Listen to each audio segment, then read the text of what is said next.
Chapter 11. Conscience Racks Tom. Close upon the hour of noon, the whole village was suddenly electrified with the ghastly news.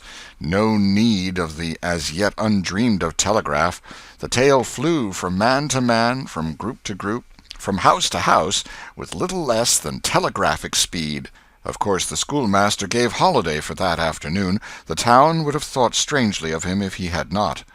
A gory knife had been found close to the murdered man, and it had been recognized by somebody as belonging to Muff Potter, so the story ran, and it was said that a belated citizen had come upon Potter washing himself in the branch about 1 or 2 o'clock in the morning, and that Potter had at once sneaked off.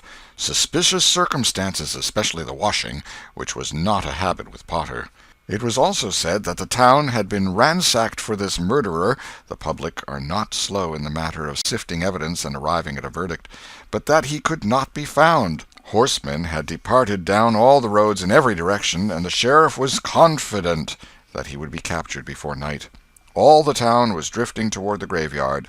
Tom's heartbreak vanished, and he joined the procession, not because he would not 1,000 times rather go anywhere else, but because an awful, unaccountable fascination drew him on. Arrived at the dreadful place, he wormed his small body through the crowd and saw the dismal spectacle. It seemed to him an age since he was there before. Somebody pinched his arm. He turned, and his eyes met Huckleberry's. Then both looked elsewhere at once, and wondered if anybody had noticed anything in their mutual glance. But everybody was talking, and intent upon the grisly spectacle before them. "Poor fellow! Poor young fellow!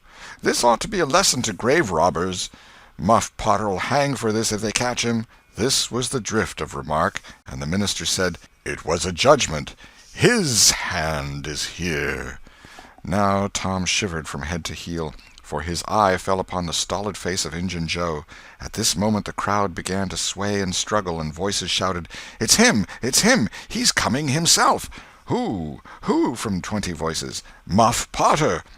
"Hello, he's stopped! Look out, he's turning! Don't let him get away!"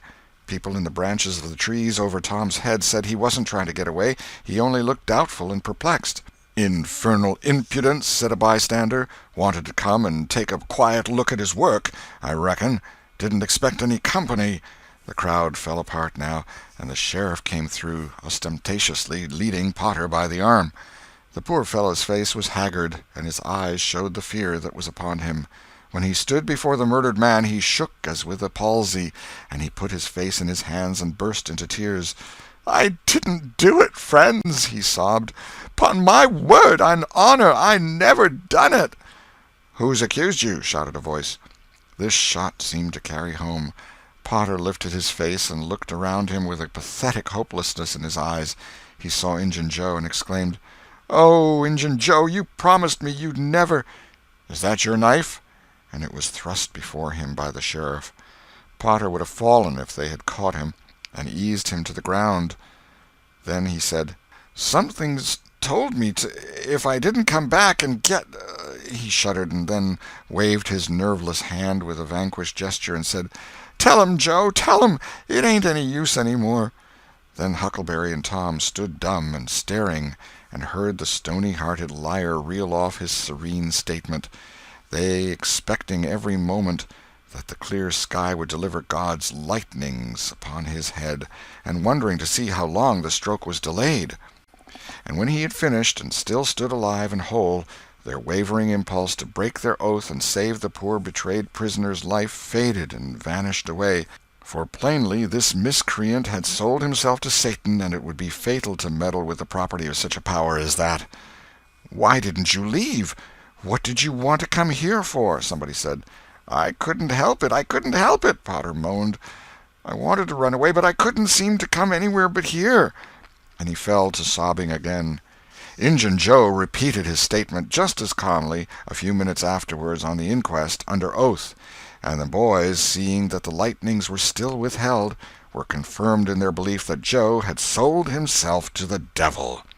He was now become to them the most balefully interesting object they had ever looked upon, and they could not take their fascinated eyes from his face. They inwardly resolved to watch him, nights, when opportunity should offer, in the hope of getting a glimpse of his dread master. Injun Joe helped to raise the body of the murdered man and put it in a wagon for removal, and it was whispered through the shuddering crowd that the wound bled a little. The boys thought that this happy circumstance would turn suspicion in the right direction, but they were disappointed, for more than one villager remarked, "It was within 3 feet of Muff Potter when it done it." Tom's fearful secret and gnawing conscience disturbed his sleep for as much as a week after this, and at breakfast one morning Sid said, "Tom, you pitch around and talk in your sleep so much that you keep me awake half the time." Tom blanched and dropped his eyes. "It's a bad sign," said Aunt Polly gravely. "What you got on your mind, Tom?" "Nothing. Nothing to know of." But the boy's hand shook so that he spilled his coffee. "And you do talk such stuff," Sid said. "Last night you said, 'It's blood, it's blood, that's what it is.' You said that over and over, and you said, 'Don't torment me so, I'll tell.' Tell what? What is it you'll tell?" Everything was swimming before Tom. There's no telling what might have happened now, but luckily the concern passed out of Aunt Polly's face, and she came to Tom's relief without knowing it. She said, "Sho, it's that dreadful murder. I dream about it most every night myself. Sometimes I dream it's me that done it." Mary said she had been affected much the same way. Sid seemed satisfied.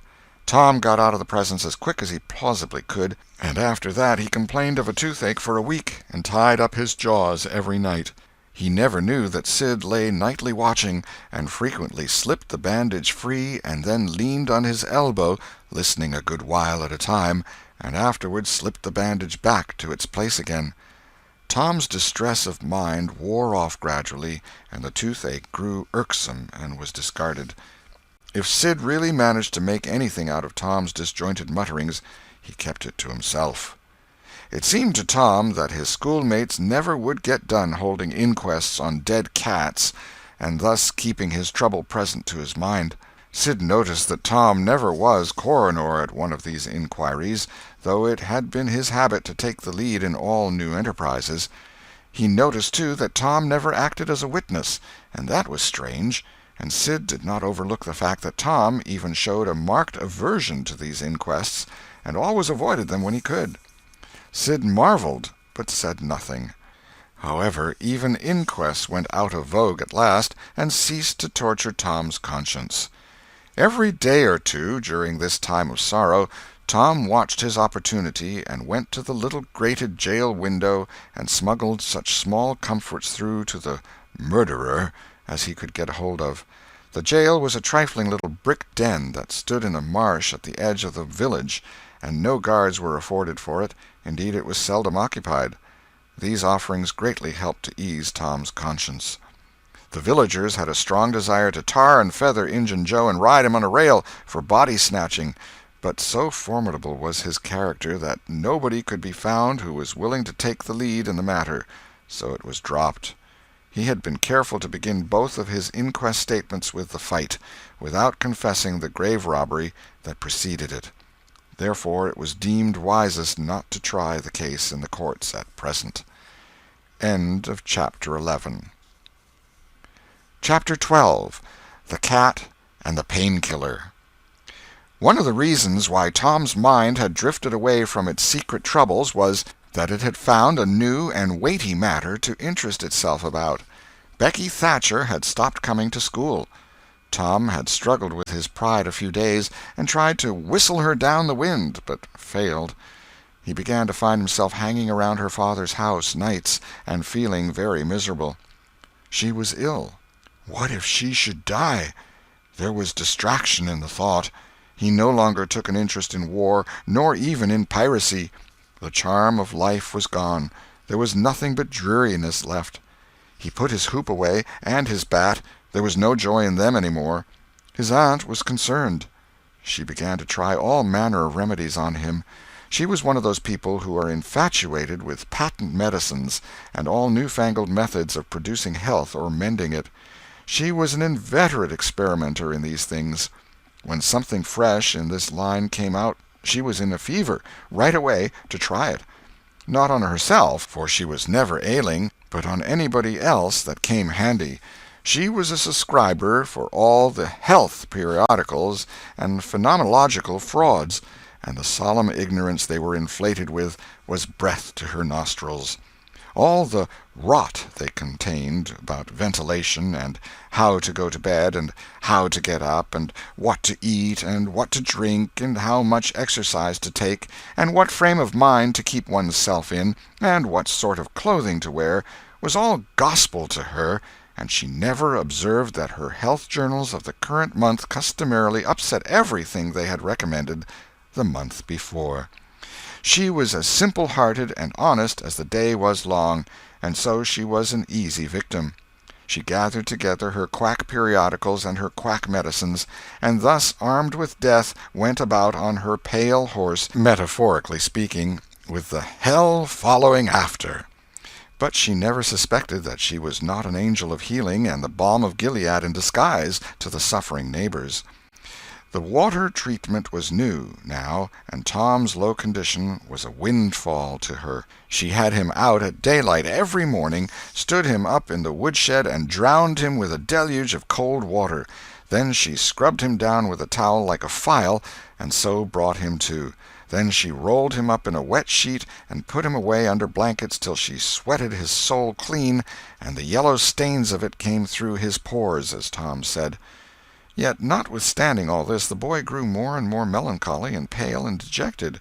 She added hot baths, sitz baths, shower baths, and plunges. The boy remained as dismal as a hearse.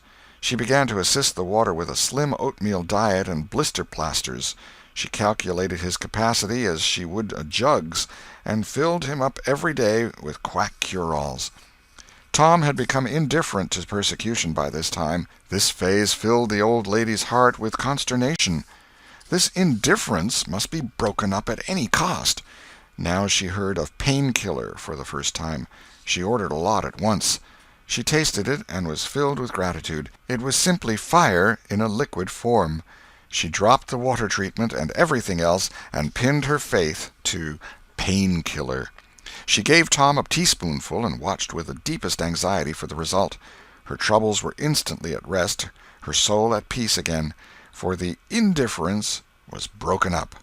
The boy could not have shown a wilder, heartier interest if she had built a fire under him. Tom felt that it was time to wake up. This sort of life might be romantic enough in his blighted condition, but it was getting to have too little sentiment and too much distracting variety about it. So he thought over various plans for relief, and finally hit upon that of professing to be fond of painkiller. He asked for it so often that he became a nuisance, and his aunt ended by telling him to help himself and quit bothering her. If it had been Sid, she would have had no misgivings to alloy her delight, but since it was Tom, she watched the bottle clandestinely. She found that the medicine did really diminish, but it did not occur to her that the boy was mending the health of a crack in the sitting-room floor with it. One day Tom was in the act of dosing the crack when his aunt's yellow cat came along, purring, eyeing the teaspoon avariciously, and begging for a taste. Tom said, "Don't ask for it unless you want it, Peter." But Peter signified that he did want it. "You better make sure." Peter was sure. "Now you've asked for it, and I'll give it to you, because there ain't anything mean about me. But if you find you don't like it, you mustn't blame anybody but your own self." Peter was agreeable, so Tom pried his mouth open and poured down the painkiller. Peter sprang a couple of yards in the air, and then delivered a war-whoop and set off round and round the room, banging against furniture, upsetting flower-pots, and making general havoc. Next he rose on his hind feet and pranced around in a frenzy of enjoyment, with his head over his shoulder and his voice proclaiming his unappeasable happiness. Then he went tearing around the house again, spreading chaos and destruction in his path. Aunt Polly entered in time to see him throw a few double somersets, deliver a final mighty hurrah, and sail through the open window, carrying the rest of the flower-pots with him. The old lady stood petrified with astonishment, peering over her glasses. Tom lay on the floor, expiring with laughter. "Tom, what on earth ails that cat?" "I don't know, Aunt," gasped the boy. "Why, I never seen anything like it. What did make him act so?" "'Deed I don't know, Aunt Polly. Cats always act so when they're having a good time." "They do they?" There was something in the tone that made Tom apprehensive. "Yes'm. That is, I believe they do." "You do?" "Yes'm." The old lady was bending down, Tom watching, with interest emphasized by anxiety. Too late he divined her drift. The handle of the tell-tale teaspoon was visible under the bed valance. Aunt Polly took it, held it up. Tom winced and dropped his eyes. Aunt Polly raised him by the usual handle, his ear, and cracked his head soundly with her thimble.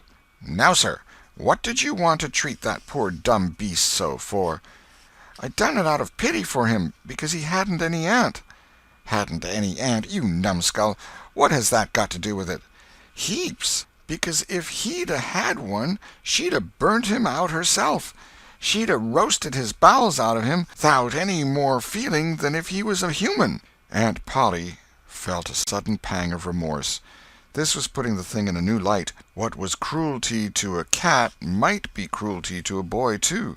She began to soften. She felt sorry. Her eyes watered a little, and she put her hand on Tom's head and said gently, "I was meaning for the best, Tom. And, Tom, it did do you good." Tom looked up in her face with just a perceptible twinkle peeping through his gravity. "I know you was meaning for the best, Auntie, and so was I with Peter. It done him good, too. I never seen him get around so since—" "Oh, go along with you, Tom, before you aggravate me again. And you try and see if you can't be a good boy for once, and you needn't take any more medicine." Tom reached school ahead of time. It was noticed that this strange thing had been occurring every day latterly. And now, as usual of late, he hung about the gate of the schoolyard instead of playing with his comrades. He was sick, he said, and he looked it. He tried to seem to be looking everywhere but whither he really was looking, down the road. Presently Jeff Thatcher hove in sight, and Tom's face lighted. He gazed a moment and then turned sorrowfully away. When Jeff arrived, Tom accosted him and led up warily to opportunities for remark about Becky, but the giddy lad never could see the bait. Tom watched and watched, hoping whenever a frisking frock came in sight, and hating the owner of it as soon as he saw she was not the right one. At last frocks ceased to appear, and he dropped hopelessly into the dumps. He entered the empty schoolhouse and sat down to suffer. Then one more frock passed in at the gate, and Tom's heart gave a great bound. The next instant he was out, and going on like an Indian, yelling and laughing and chasing boys, jumping over the fence at risk of life and limb, throwing handsprings, standing on his head, doing all the heroic things he could conceive of, and keeping a furtive eye out all the while to see if Becky Thatcher was noticing. But she seemed to be unconscious of it all. She never looked. Could it be possible that she was not aware that he was there? He carried his exploits to her immediate vicinity, came war-whooping around, snatched a body's cap, hurled it to the roof of the schoolhouse, broke through a group of boys, tumbling them in every direction, and fell sprawling, himself, under Becky's nose, almost upsetting her, and she turned, with her nose in the air, and he heard her say, "Humph! Some people think they're mighty smart, always showing off." Tom's cheeks burned.